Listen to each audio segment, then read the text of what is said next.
நண்பர்களே, உங்களுக்கு ஒரு குட்டி ஸ்டோரி ஒன்று சொல்லிட்டு போகலான்னு வந்தேன். ஸோ இப்போ எல்லோரும் பார்த்தீங்கன்னா வந்துட்டு லைஃப்பில் ஓடிக்கிட்டு இருக்கோம். நிறையா அப்ஸ் அண்ட் டவுன்ஸ் இருக்குது. நிறைய பேர் உடஞ்சு உட்காந்துட்ருக்கீங்க. உங்களுக்கு ஒரு சின்னதாக ஒரு குட்டி ஸ்டோரி சொல்லிட்டு போகிறேன். நேற்று ஒரு கிரிக்கெட் மேட்ச் பார்த்துட்டு இருந்தேன். எனக்கு வந்து பர்சனலாக என்னோடய லைஃப் ஸ்டைல்லேருந்து பார்த்தீங்கன்னா, நான் எல்லாமே வந்து ஸ்போர்ட்ஸ்லேருந்து அப்படியே கலெக்ட் பண்ணி எடுத்துக்குவேன். என்னோடய நாலேஜாக இருக்கட்டும், இல்லை நான் இம்ப்ளிமெண்ட் பண்ணுற திங்ஸாக இருக்கட்டும், என்னோடய வில் பவர்லேருந்து, என்னோடய மைண்ட் செட்லேருந்து எல்லா ஸ்டெப்ஸுமே வந்துட்டு நான் ஸ்போர்ட்ஸ்லேருந்து கண்டிப்பாக எடுத்துக்குவேன். அது வந்து ஒரு major part of the role என் லைஃப்பில் ப்ளே பண்ணுது. And I believe in this things also. So அப்படி பார்த்துட்ருக்கப்போ நேற்று வந்துட்டு ஒரு மேட்ச் பார்த்துட்ருக்குறேன். ஸோ அந்த மேட்ச்சில் பார்த்தீங்கன்னா வந்துட்டு ஒரு 2 டீம் இருக்குது. 2 டீம் ஃபைனல்ஸ் விளாண்டுருக்காங்க. ஒரு மாதிரி கிளம்ஸி சுச்சுவேஷன் போயிட்டுருக்கு. ஃபைனல் பால் யார் ஜெயிக்க போகிறாங்கன்ற ஒரு சுச்சுவேஷன் போயிட்டுருக்கு. அந்த இடத்துல வந்து ஃபேன்ஸ், இந்த சைடு ஃபேன்ஸ் எல்லாம் அப்படியே ஃபிங்கர் கிராஸ்டோட பிளான் ப்ரே பண்ணிகிட்ருக்காங்க. கர்த்தரே அப்படின்னு சொல்லிட்டு ப்ரே பண்ணிகிட்ருக்காங்க. அந்த சேம் டைம் அந்த சைட்லேருந்து கடவுளே காப்பாற்றப்பா, நீ தான் அப்படியே ஜெயிக்க வச்சிருப்பா அப்படின்ற மாதிரி இன்னொரு சைட்லேருந்து ப்ரே பண்ணுறாங்க. ஸோ இமேஜின் சுச்சுவேஷன், ஒரு ஹைப்போதெட்டிக்கல் சுச்சுவேஷன் சொல்கிறேன்.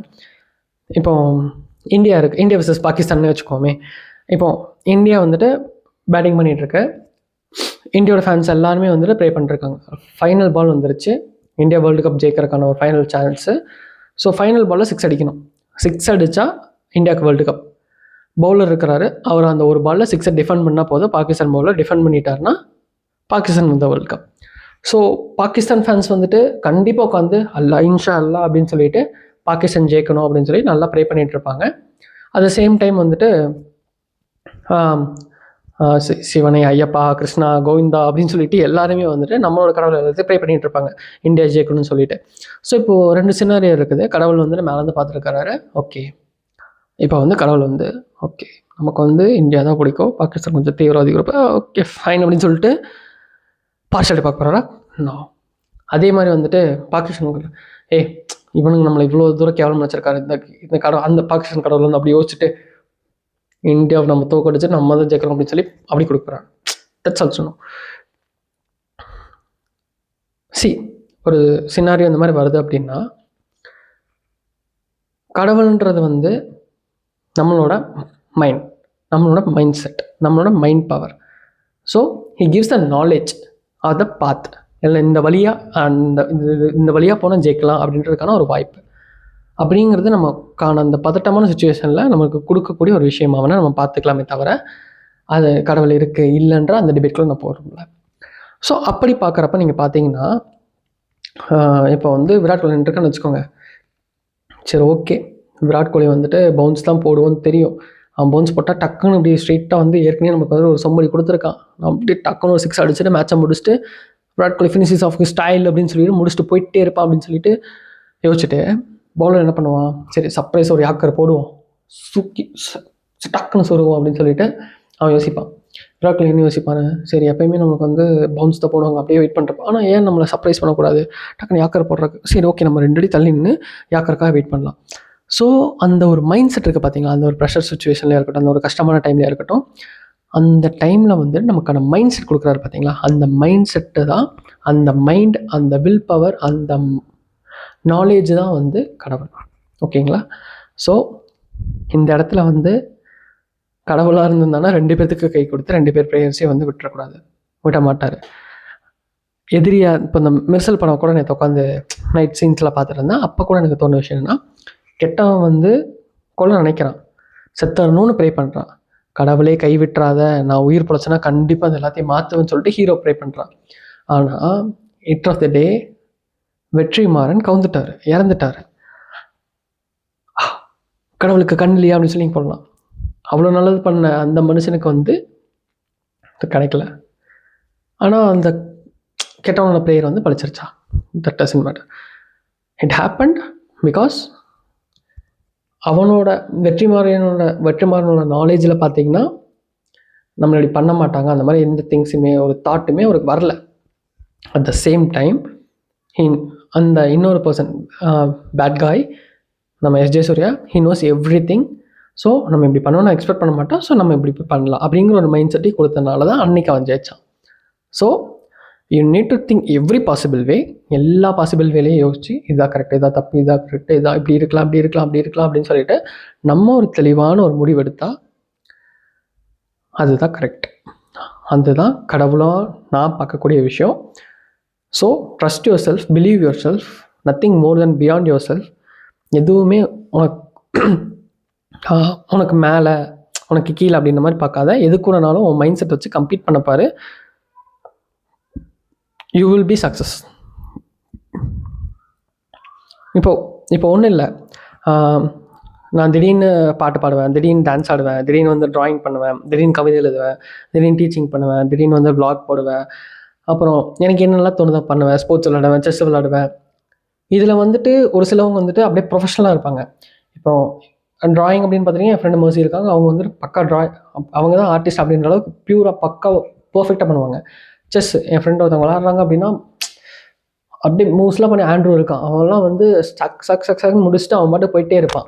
அந்த மாதிரி வந்துட்டு இருக்கவும் செய்வாங்க. நாலேஜபிளான பர்சன்ஸ் இருப்பாங்க, நம்மளோட நல்லா படித்து மேலே இருக்கிற பர்சன்ஸ் இருப்பாங்க, எல்லாருமே இருப்பாங்க. பட் நமக்கு ஒரு விஷயம் ட்ரை பண்ணணும் அப்படின்னா, அவன் பெஸ்ட்டாக இருக்கிற மைண்ட் என்னெல்லாம் பண்ணது அதை அப்படியே கேப்சர் பண்ணிக்கணும். ஓகே, அவன்கிட்ட இதெல்லாம் பாசிட்டிவ்ஸ் இதெல்லாம் பண்ணி தான் அவன் வந்துட்டு, அவனுக்கு இன்னொரு டெக்னிக் இருக்குது, அவனுக்கு இதெல்லாம் பண்ணுறப்போ அவன் கொஞ்சம் ஈஸியாக பண்ணிக்கிறான். அவனோட டெக்னிக் அப்படியே காப்பி பண்ணால் நம்ம தோற்றுருவோம். அவனுக்கு அதை பண்ணுறதுக்கு இந்த மாதிரி திங்ஸ்லாம் பண்ணால் அவனுக்கு ஈஸியாக இருக்குது. அப்போ நம்ம என்ன பண்ணணும், நமக்கு எதெல்லாம் பண்ணால் இந்த விஷயம் ஈஸியாக இருக்குமோ அதை பண்ணணும். அதை பண்ணாலே போதும். That's all, that will work. So அந்த மாதிரி நமக்கு எது எப்படி வருமோ அந்த நம்மக்கிட்ட இருக்கிற அந்த சின்ன சின்ன பாசிட்டிவ்ஸை வச்சு நம்ம எப்படி அந்த விஷயத்தை அப்ரோச் பண்ணோம், நம்ம சீக்கிரமாக மேலே போயிடலாம். At the same time good ரெஸ்பான்ஸை நம்மளுக்கு கிடைக்கிறதுக்கான வாய்ப்புகள் மிக அதிகம். இப்போ நான் அவங்கள வரைஞ்சப்போ மோரலஸ் சிமிலராக வந்துச்சு ஃபர்ஸ்ட் அட்டம்ப்ட்லேயே.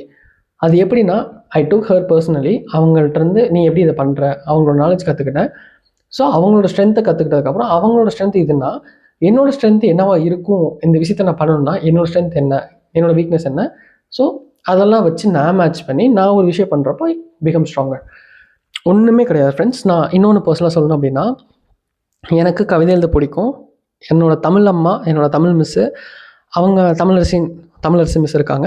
ஸோ அவங்க வந்து கவிதை எழுதுவாங்க, ரொம்ப தமிழ் பெரியர் அவங்க.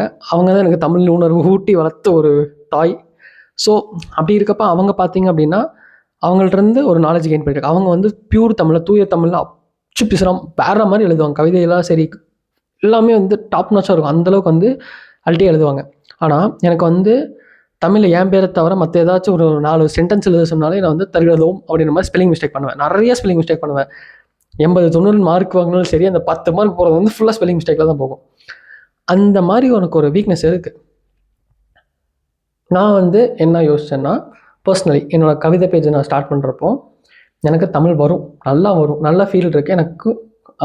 எனக்கு தமிழ் மீது பற்று இருக்கோ இல்லையா, என்னோடய தமிழ் தாய் மேலே இருக்கிற பற்றுனால என்னால் கவிதை எழுத முடியும் அப்படின்ற ஒரு தாட் இருந்துச்சு. ஸோ அந்த விஷயத்தை நான் வந்து எப்படி இம்ப்ளிமெண்ட் பண்ணேன் அப்படின்னா, just thrown my strength and weakness.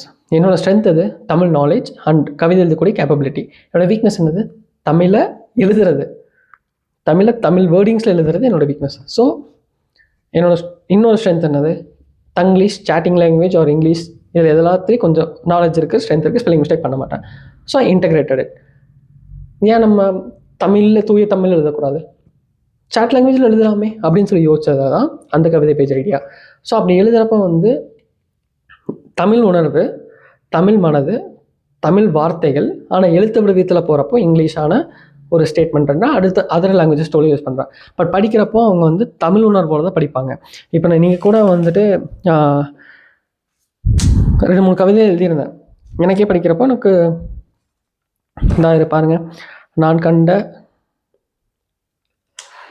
இனிமையிலே ஒரு அழகிய புதுமை நீயடி, எனக்குள் இருக்கும் ஏக்கமெல்லாம் ஆசைகளாக உன்னிடம் சேர்த்து விட்டாயே அப்படின்ற மாதிரி நான் ஸ்டார்ட் பண்ணி ஒரு கவிதையில் எழுதி வச்சிருக்கிறேன். அப்படியே எழுதி வச்சிருக்கிறப்போ வந்து இதை நான் தமிழ் எழுதுனா ரொம்ப ஸ்பெல்லிங் மிஸ்டேக் பண்ணுவேன், அது அதெல்லாம் இருக்கும்.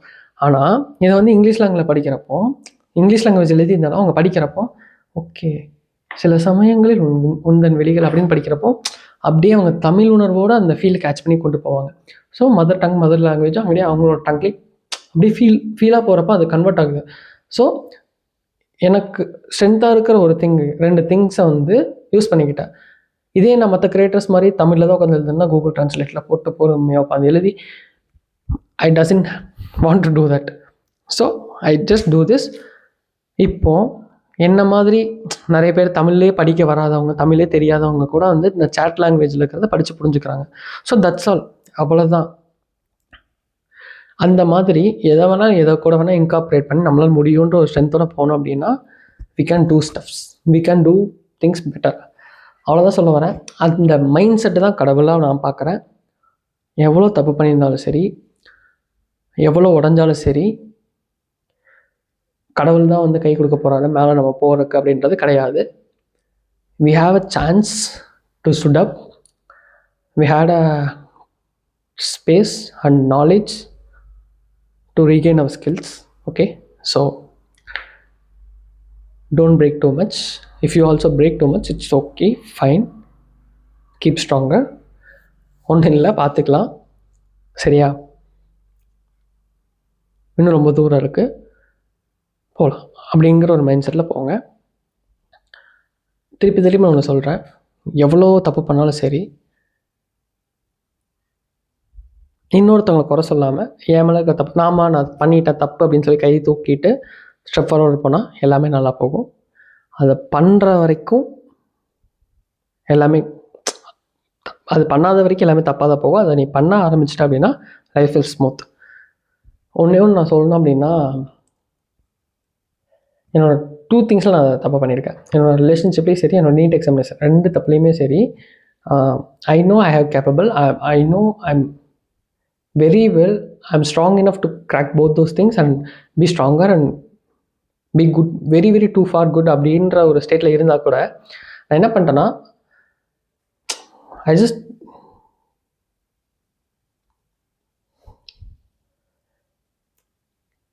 thrown my stones towards them. That's what the mistake I have done.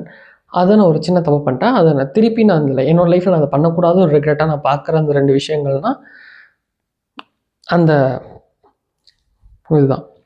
So என்னோடய ரிலேஷன்ஷிப் அப்பவும் சரி, என்னோடய ஸ்டடீஸ்லேயும் சரி, நான் பண்ண ஒரு சின்ன தப்பு. என் மேலே அந்த விமர்சனங்களாக இருக்கட்டும், குற்றங்களாக இருக்கட்டும், தப்பாக இருக்கட்டும், ஆமாம் அப்படின்னு சொல்லி ஹேண்ட்ஸ்அப் பண்ணி ரைஸ் பண்ணி அதை அக்செப்ட் பண்ணிக்காமல் அதுக்கு அகெயின்ஸ்டாக வந்துட்டு இன்னொரு ஸ்டோன் எடுத்து நான் த்ரோ பண்ணால் தான் வந்து நான் பண்ண ஒரு தப்பாக ரிக்ரெட்டாக நான் பண்ணிகிட்ருக்கிறேன்.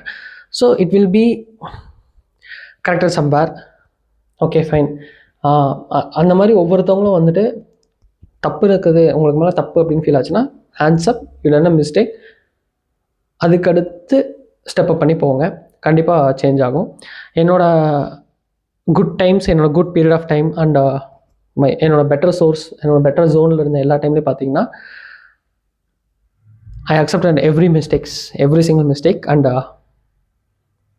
I hands up and say I failed. I never worried or never failed to hands up and say I'm failed. So அப்படி நான் இருந்த டைமில் வந்து நல்லா இருந்துச்சு. இப்படி இல்லைங்கிற ஒரு ஜோனில் வந்து நான் இப்போது பிரேக் ஆகிருக்கேன். It's okay, I need to லேர்ன்ல. நான் எப்பயுமே இந்த விஷயத்த சொல்லிக் கொடுத்து பண்ணிகிட்டு இருந்தேன், இப்படி தான் இருக்கணும். என் ஃப்ரெண்டு கோபிட்டெலாம் சொல்லுவேன், மச்சான் ரீசன் சொல்லாத, தோத்துட்டேன் அவ்வளோதான், ஜெயிச்சுட்டு பேசு, ஜெயிக்கிற வரைக்கும் பேசாதான்னு சொல்லிட்டே தான் இருப்பேன். அவன் ஜெயிச்சுட்டு தான் என்கிட்ட பேசினான், தேங்க்ஸ்லாம், நீ சொன்ன நாலேஜ் தான், நீ இருந்தனால தான் அப்படி பண்ணிட்டேன் அப்படின்னு. சூப்பர் மச்சான் அப்படின்னேன். ஆனால் எனக்கே தெரியாமையோ அவன்கிட்ட நான் சொன்ன விஷயத்த வந்து எல்லாத்தையும் பண்ணக்கூடாதுன்னு நானும் அப்படி தான் இருந்தேன். பட் அந்த ஒரு ஜோனில் தான் நான் அப்படி தள்ளி வந்து நானுமே அந்த தப்பை எனக்கு அறியாமல் நான் பண்ணதை வந்து நான் பண்ண ஒரு mistake. So I am regretting those, but I can manage those, comeback கொடுப்போம் அப்படின்னு ஒரு நம்பிக்கையோடு ஓடிட்டுருக்கேன். அண்ட் அதில் ஒரு நல்ல விஷயமாக பார்க்குறது என்னென்னா, அப்படி அன்றைக்கி நான் அந்த தப்பை பண்ணதுனால தான் இப்போது இவ்வளோ புது விஷயத்தை நான் ட்ரை பண்ணிகிட்ருக்கேன். ஸோ எந்த ஒரு தப்புமே வந்துட்டு முழுமையானது கிடையாது. அது அடுத்த பாதைக்கான ஒரு பயணமாக எடுத்துகிட்டு போனால் வந்துட்டு இன்னும் நிறைய விஷயங்களை ட்ரை பண்ணலாம். Okay, hope you guys like this video. Love you guys. tada. மீண்டும் ஒரு வீடியோவில் சந்திக்கும் வரை உங்கள் ஹரிஹரசுதன். Love you. tada.